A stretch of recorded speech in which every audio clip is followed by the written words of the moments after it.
ఏం లేదు, ఈ 3 గీతలు నేర్చుకున్నాం అనుకో ఇంగ్లీష్ రాత చాలా అందంగా నేర్చుకున్నట్టే. ఎట్లా? ఇగో టిక టిక టిక టిక టిక ఒక్కటి, డమ్ డమ్ డమ్ డమ్ డమ్ ఒక్కటి, అతి నారాయణ సీతారాం, తప్పకుండా లెక్క పెడితే 31.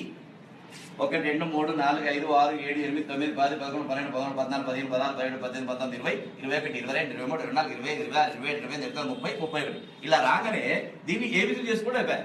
ఏ, ఇది బి, ఇది సి, ఇది డి, ఇది E, F, G, H, I, J, K, L, M, N, O, P. మారిపోతుంది రాత తొందరగా. ఏ ఒక్కటి బాగా నేర్చుకున్నాం అనుకోండి, ఏ చాలా చిక్కుడు గింజ ఆకారంలో నేర్చుకోవాలి. నేర్చుకున్న తర్వాత ఇట్లా అంటే పి అవుతుంది, ఇటు కింద గీస్తే డి, ఇట్లా అంటే పి, ఇది క్యూ, ఇది జి, కాలి గింతే రాస్తే ఓ, ఇట్లా ఇట్లా అనుకో ఎన్, ఇది ఎం, ఇది యు, ఇది డబ్ల్యూ, ఇది హెచ్, ఇది వై, ఇది సి, ఇక్కడ నుంచి ఇంతవరకు రాస్తే సి, ఇట్లా ఇట్లా అనుకో ఈ, అక్కడ రాసి చుక్క పెడితే ఐ, ఇట్లా అంటే ఎల్, ఇది జే, దీంట్లోనే కే, దీంట్లోనే ఎస్, దీంట్లోనే ఎక్స్ రాసినాం అనుకో ఏ సన్నగా రాసి బి పెద్దగా రాయవద్దు.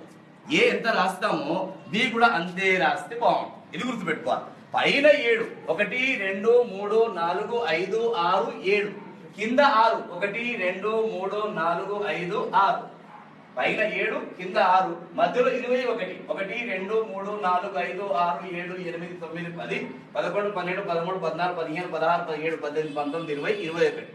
పైన ఇగో బి, ఇది డి, ఇది ఎఫ్, ఇది హెచ్, ఇది కే, ఎల్, టి.